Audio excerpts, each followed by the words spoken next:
Hey y'all, it's Elena, And it's Candace. and you're listening to Cousins on Crime.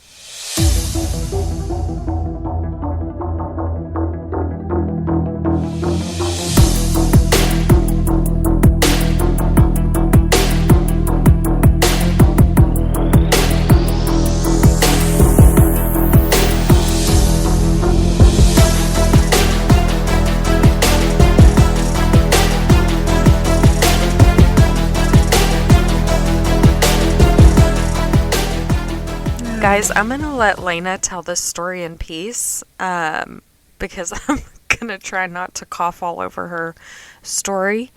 But I'm sure I'll have something to say. But Okay, so we'll just go ahead and get started. This is a really sad story, so I'm sorry. I mean, like they're not all sad, but Dr. Kevin Wood was 36 years old, and his wife, Karen Wood, was 37. They were married for 13 years, and they had 1-year-old baby girl twins. oh, Yeah. it's like you can someone I relate. know. I know. Their names were Laura and Lindsay. Aw. The couple grew up in Binghamton, New York, and they met in high school and married a few years later. They moved to Iowa and waited to have children until Kevin was settled into his profession as a child psychologist. Okay. The plan was to eventually move east, but in the meantime, Karen was also working on her achievements and received her bachelor's degree in business administration. Nice. They worked while they were going through school to get their degrees. Karen was a loan officer at a bank, and Kevin worked at a local hospital. So Kevin graduated, he got his degree, and was hired at Eastern Maine Medical Center in Bangor, Maine.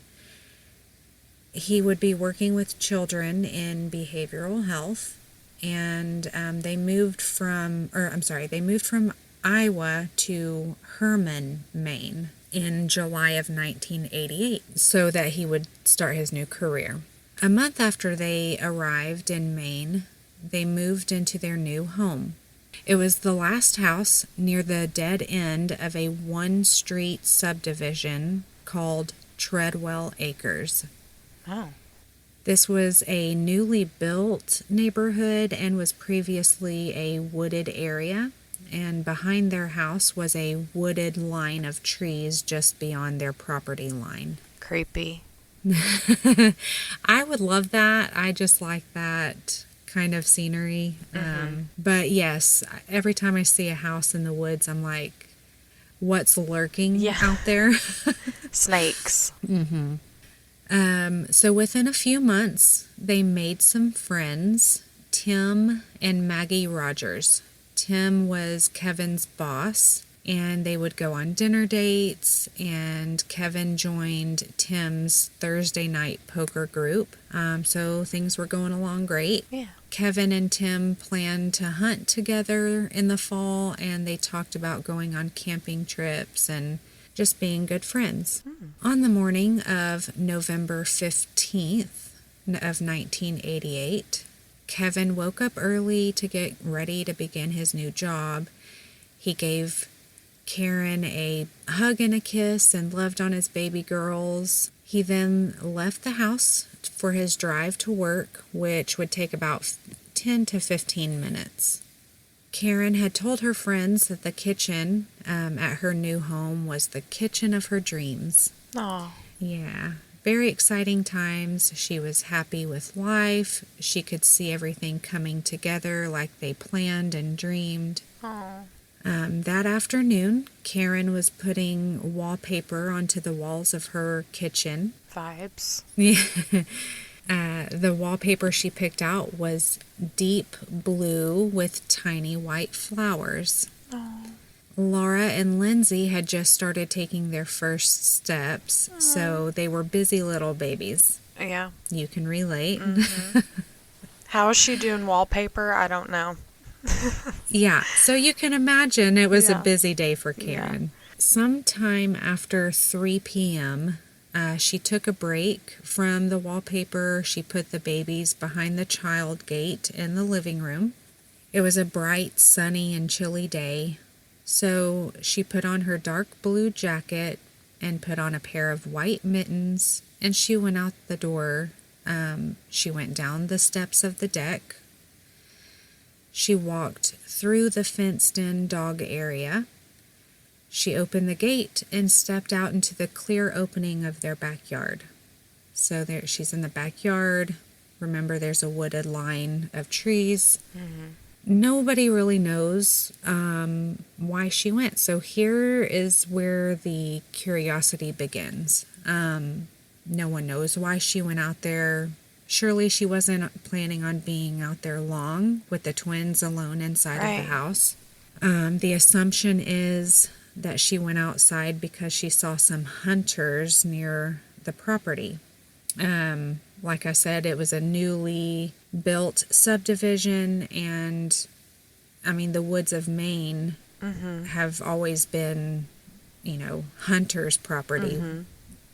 Yeah. So they thought, the assumption was that she saw some hunters out there and maybe wanted to go tell them that they were too close. I saw one report that said she went out there to do laundry, and I'm not sure if there was any proof to that. But what happened next was a tragedy that could have been and should have been avoided. What we do know is that across the street, Cheryl Hamlin was sitting in her living room. She heard 2 gunshots.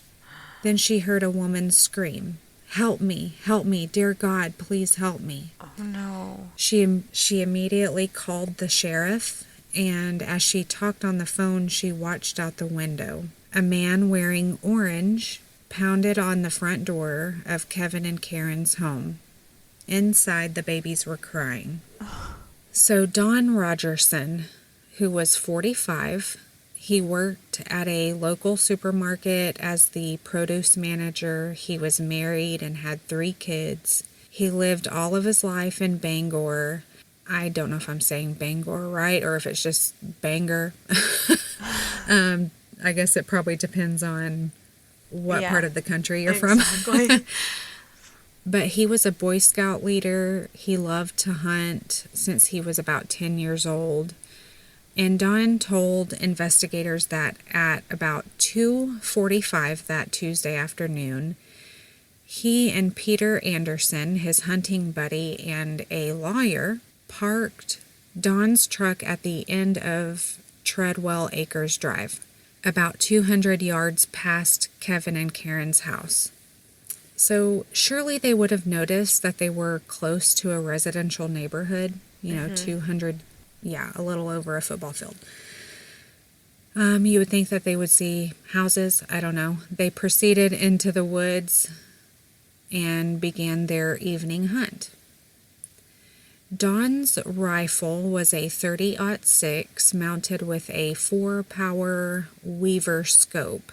And Don said that he had a deer lined up in his scope when he fired 2 shots. Now let me point out here that after you shoot a hunting rifle, you have to bring it away from your eye to reload and then reset your eyesight into the scope to shoot again. So after the second shot, Don hurried across the clearing where he saw Karen lying on the ground.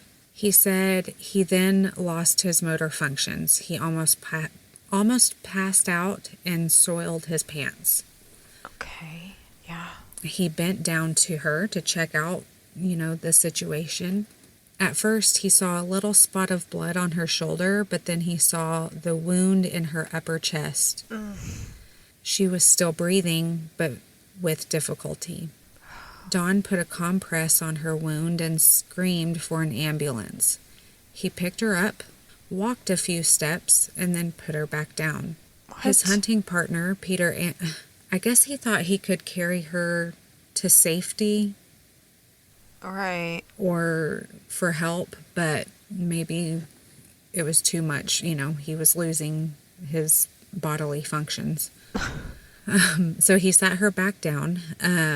His hunting partner, Peter Anderson, ran to Cheryl Hamlin's house for help. Dawn says, I can honestly say that I do not now recollect anything after the first shot. After I fired at the deer, at the same instant, the 2 white flags appeared. The flags that he saw were Karen's white mittens. So he's saying he shot, realized he missed, saw the white of the tail, and took the second shot. Now, a deer's tail is white on the under part of the tail. But my question is, why would you shoot at a deer if you only saw the white of the tail? I mean, the best part to shoot. Right. I don't hunt, and I would not shoot a deer's tail or butt if I was trying to kill it. No questions there. So the best part to shoot is just behind the shoulder of a deer. So also he only had a permit for a buck. So you would think he would make sure that the deer had antlers, indicating that the deer is a buck before he shot. To my understanding, he later told authorities that he saw the deer was a buck before he took the first shot. So I don't know. Cheryl Hamlin, the neighbor, gave her account of her day. She went shopping that morning and got home at noon. She told investigators about hearing the gunshots around 3:30 p.m. and then heard shouts for help. So if you think about it, he says they parked his truck at 2:45, and then she goes outside, and then Cheryl hears the gunshots at about 3:30. So I think that's why they're assuming she saw them out of the window. Like walking into the woods with their guns and stuff, yeah. Yeah. So Cheryl hears the gunshots. She thought that a hunter had been hurt. She had already called the county sheriff's office by the time Peter came to her door. Then another hunter in the area came from the woods and said that a young girl had been shot and that it was very bad. Cheryl called the sheriff's department again, and police and the ambulance arrived about 12 minutes later. Kevin was just finishing up with a patient when police called. Oh, no. Yeah, in a report he said that police called and said, Dr. Wood, your son has been in a hunting accident. What? But they didn't give any details, and Kevin told the police, I don't have a son. But police asked him to come home anyway. Ugh. He said the drive took him about 20 minutes. He says the whole way out I was thinking, did someone shoot my dog?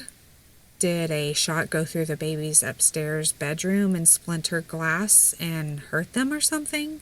As he approached Treadwell Acres Drive, a news report came over the car radio saying that a hunter had been shot and killed in Herman. He thought to himself, how terrible. He drove up to the house to see sheriff's cars, television vans, game wardens, and an ambulance along with crime scene tape around his home. He had to park in front of a neighbor's house. And so he says, it was a big circus. I was halfway up my driveway, and 2 big officers asked me who I was. They walked me into the garage and told me that Karen had been killed. My first reaction, I will never forget it, was that this was some kind of cruel joke. Then, as I walked into the house, the reality of what I was seeing hit me. It was the worst nightmare you can imagine. So Don Rogerson, he stayed at the scene. He admitted pulling the trigger, and he was distraught. He was arrested and taken to the county jail and booked on manslaughter charges. He was released the next morning on $20,000 bail, and Karen's body was not removed from the scene until 8:30 p.m. Wow. Yeah. Oh, God. So the wardens, 5 hours. Just the neighbors and just everything. And another report said that a neighbor had brought a blanket of theirs to cover her up. Bless. I know. The wardens searched through Kevin's backyard, some of them down on their hands and knees, looking for bullet fragments or evidence through the leaves on the ground. It was dark and about 7 p.m. before the medical examiner could even get there from Augusta. Tim, Kevin's friend, stayed and watched the wardens mark the spots where Karen laid when she died, as well as the spot where Don stood when he took aim and fired. He watched them measure the distances. Kevin and Tim have stood on the spots where the hunter stood and where Karen lay over and over. In reviewing, they see that the trees had already shed their leaves, which created a clear shot across the opening. They have gone out there at the same time of day and seen that the sun was at Don's back and that it shone brightly off the white house next door and off the chain link dog fence. Kevin and Tim believed that he was less than 300 feet from the neighbor's house. Wow. Yeah, in Maine, it's illegal to hunt less than 300 feet away from a house. Well, so they yeah. believe he was hunting illegally.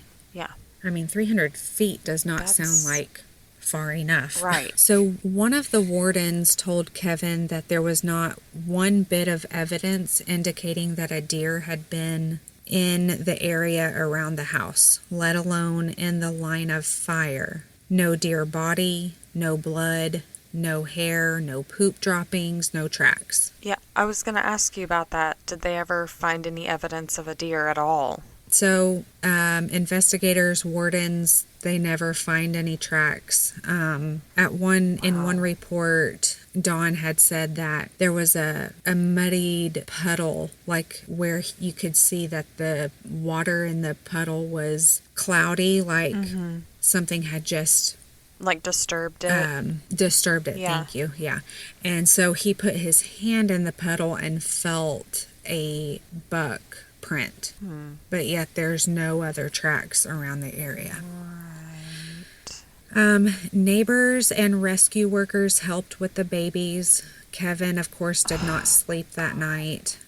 Reporters were trying to interview Kevin, but he turned them all away. Then the next day, Kevin followed Karen's body home to Binghamton, New York. Before Kevin left, the warden in charge of the investigation assured him that their intention is to gather as much evidence to prepare for the trial.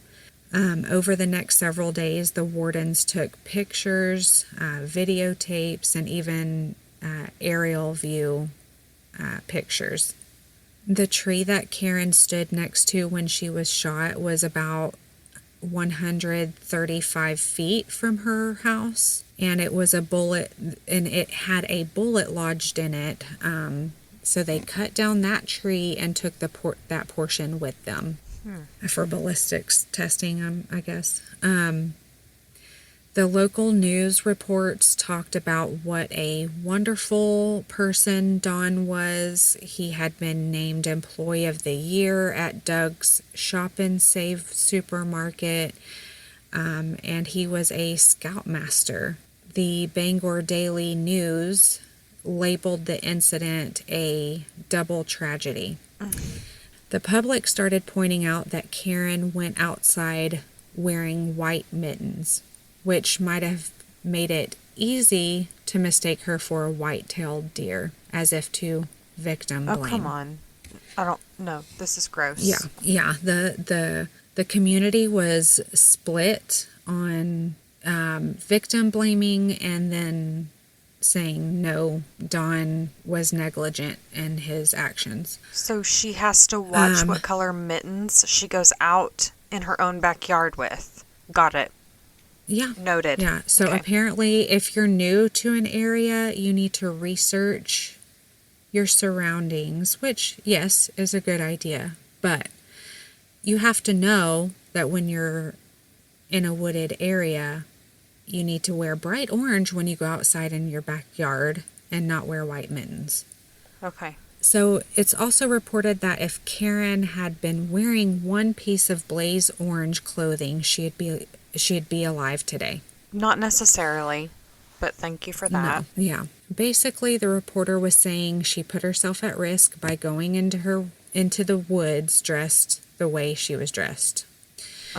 Tim, Kevin's friend, came into the supermarket where Dawn worked to pick up a few groceries. He said there was a line of people standing there, all patting Dawn on the back, telling him it was okay, it wasn't his fault. Wow. He says, I waited in line, and I shook his hand and I said I was a friend of Kevin's, and that I held him totally responsible, and said the thing he should do is admit publicly that he was at fault. And Dawn's response was, no, I couldn't understand it because I wasn't there. What? Yeah, he's just like totally not admitting, yeah, I did something terrible. I mean, we'll get into it, but yeah, he's like, yeah, I shot my gun, but it wasn't, like, it's not my fault. So from the beginning, Don had admitted that the bullet from his rifle killed Karen. He said he was deeply sorry many times, but he maintained all along that it was pure accident, that the moment he squeezed the trigger, he held a deer in his sights. So little was said about Karen in these news reports except for the opinion that she made herself a target that fateful day. Wow. On December 5th, the case was presented to a grand jury. They did not indict Don Rogerson. No. They were not moving forward to trial. However, the case would remain open. In fact, Kevin was given very little details of the case. Remember, investigators and wardens were on his property for hours, collecting evidence and taking pictures, and all they would allow him to see was the autopsy report. What?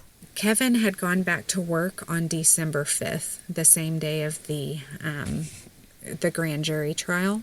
And he was at work when he learned that Don was not indicted. He was shook. Oh. He got up, he walked out of the office without saying a word and drove home to Binghamton. And that was the final straw for Kevin. He put his house on the market, packed up, and moved to Binghamton, his hometown, where he buried Karen.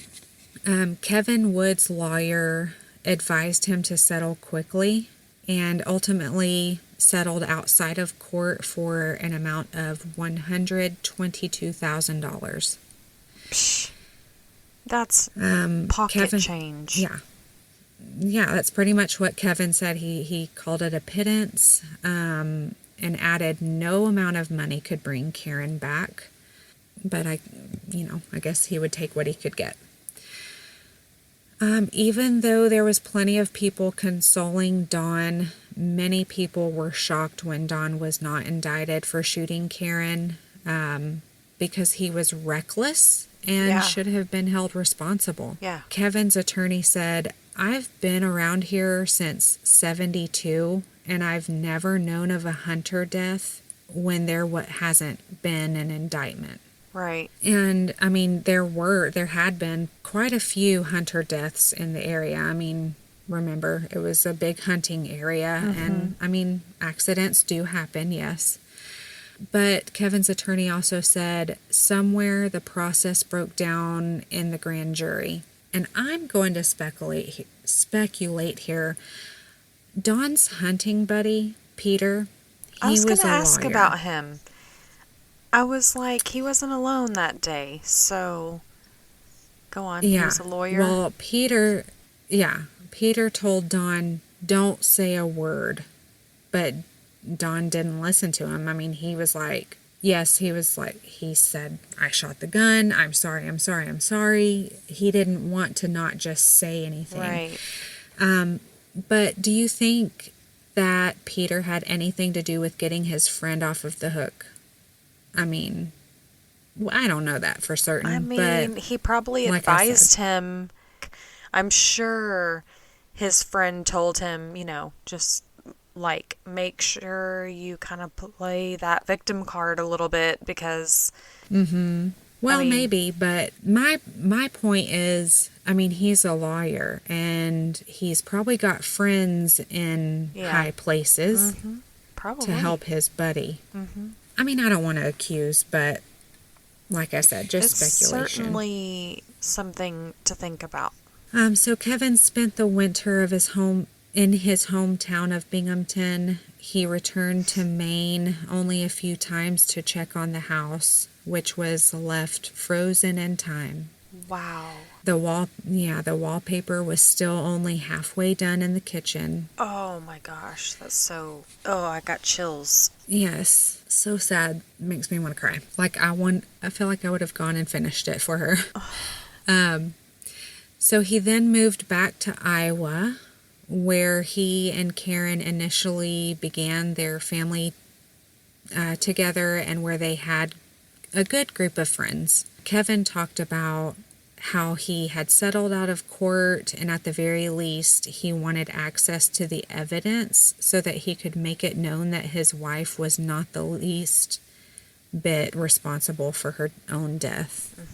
Kevin said Bangor represents the city of our dreams, the perfect house, the perfect job, the ideal family. Just too many dreams gone by. The dreams died with Karen. A town councilwoman named Peggy Elmer proposed that the community devise some sort of memorial for Karen, maybe something even like a contribution to an education fund for the twins. One meeting when Peggy was not present, the town council brought up her proposal, and they ended up voting against it in her absence. What? Who are these people? Well, and it said a few reports, and I didn't want to even bring this up because I think it's so stupid, but there's like a rivalry between out-of-towners moving in and all these people who have been there for their whole lives, Peter, and yeah, give why are you me a moving into break. my Oh, house? because she's Yeah. new. Like, she's new to town and she died. Like, so what? Let's move on. Yeah, yeah. That's. And I mean, at the very least, you couldn't do some kind of memorial. But the office of the Maine Attorney General said that it would seek to suspend the hunting license of Donald Rogerson. I couldn't find the end result to that action, but honestly, I don't think his hunting license was ever revoked. You mean to tell me, at the very least, his hunting license wasn't revoked? I saw no end result to that. After he was hunting illegally and it Right. caused the death of somebody? Right. I searched. I mean, at least the Attorney General had a thought to do it, but like I said, I had no end result. In an interview that he did, and I'll talk about it in a little bit, the interviewer had asked him if he would ever go hunting again, and he said no. So, like, apparently he still has the opportunity if he wanted. Sure. Anyway, so the Herman Town Council voted to spend $500 on fluorescent orange plastic discs for homeowners to nail on trees around their property so that hunters would know that they are in a place where human beings live. The state attorney general's office reopened the case in 1989 after a Portland television station reported that a nephew of Don's defense lawyer had served on the grand jury. So this time, yeah, so that's a no-no. But this time, Don was indicted and he did go to trial. It lasted 3 days. What? In his testimony, Don said that the area where he was hunting was well traveled by deer. He says, I thought I heard the noise of an animal. I heard a snap. I looked up and there was a buck in front of me. Then I saw the brown of the deer in my scope. He said he fired one shot, then saw two white flags, which he thought was the white under a deer's tail. And he fired another shot. He said he ran toward the object, expecting to find a deer. Almost simultaneously, I saw the house, I saw the mittens, and I saw her. The state presented 12 witnesses and had 26 pieces of evidence, including spent shell casings, the jacket and mittens that Karen was wearing when she was killed, and Don's hunting rifle. Prosecutors had argued that Don acted negligently or recklessly and pointed out that he was only about 180 feet from Karen when he fired. Wow. Feet. Wow, wow, wow.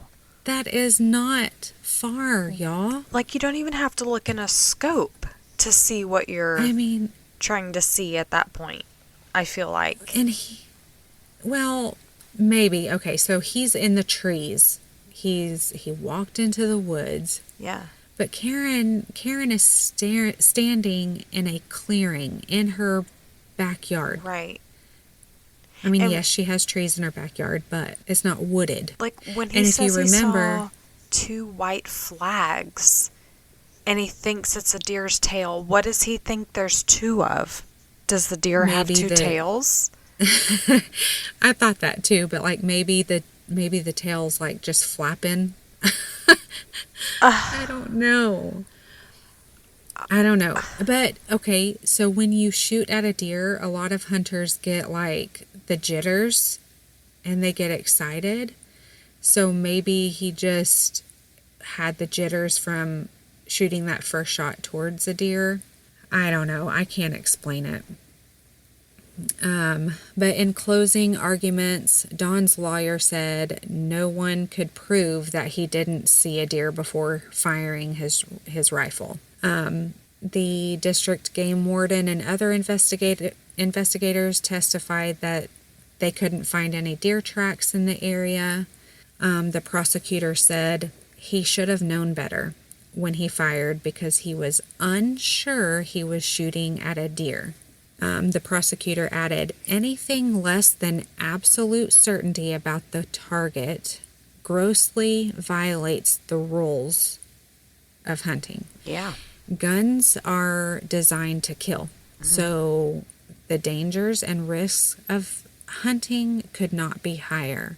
The stakes are literally life and death. Yeah.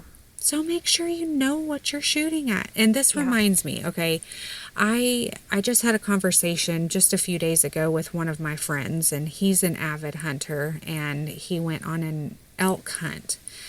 I didn't even tell him this story, but he said when he was hunting a few weeks ago, he had the opportunity to shoot at an elk, but he could only see part of the back of the elk, so he didn't want to shoot it if he couldn't get a clear shot. That's how it's supposed to be. Exactly. That's proper hunting etiquette. Yeah. So ultimately, Don was found not guilty and was acquitted. What? Because it was just an honest mistake, Candace. What about the expert testimony, the literal measurements? What about all of that? The jury did not care. I mean, they were, I don't know. I am so angry.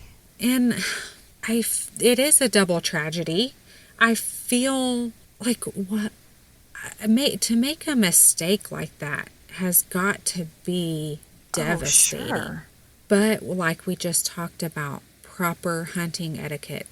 Make sure you know what you're shooting at. That is, they found him not guilty and acquitted. And, like, I feel like as a hunter, you should know the area you're hunting and the And he did. He location of knew the the area. residential area. This strikes a nerve with me because our subdivision that we live in is rather new, and all the land that our subdivision was built on used to be hunting camps. And it was owned by like one family in the area. And it's like gonna be a planned community here. I mean, it's blowing up, but there's woods, there's like a pond, kind of like behind our house, and then on the other side of that is like 5 acres of just woods. And the seller of the Oh, yeah. land he's like, yeah, I'll sell all this, but his house is on that land, and the 5 acres of just pines, like, he doesn't want touched. Wow. But Yeah. right behind our house, we hear gunshots all the time. Like, there's a What? firing range back there somewhere. I don't know where it is, but right Oh. behind our house is a road. On the other side of the road is our like amenity center, the pool and pool house area and everything, the park. And I don't even like take up my kids over there anymore because and it's kind of like the thing you touched on about the locals versus the new people. Back there, Yeah. behind our house, it's like a bunch of really, really old homes, people that have lived on this land for a really long time. And they've torn up our amenity center, like they've taken their four-wheelers and done donuts in our soccer Oh, field. my gosh. And like they've destroyed things on How our terrible. pool because it's like, get out of our town.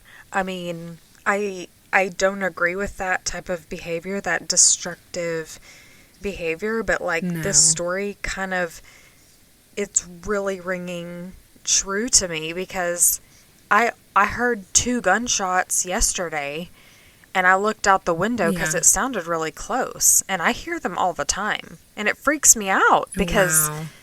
like if I take my girls in the backyard and we play, like Yeah. That is That freaks me nerve-wracking. Oh, my out. gosh. I mean, there used to be a big wooded area like 2 blocks away from my house, but it butted up against our housing subdivision.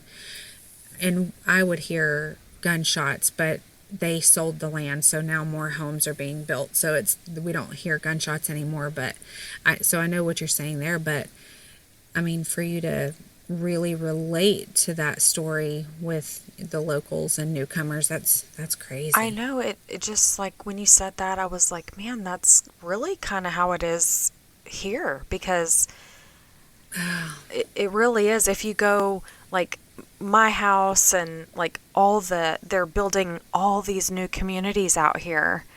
And then if you go behind my house down this road, it's like very country, and I'm not harping on these people at all. They're just, their behavior towards the new subdivision is just extremely inappropriate. Like, just because we want to live where you want to live and we're in a newer community, and they don't even have like a community. It's just like a bunch of roads with houses and, back there. So I was thinking about it the other day because, it was last night actually. We were playing in the backyard, and I thought, I just heard gunshots earlier.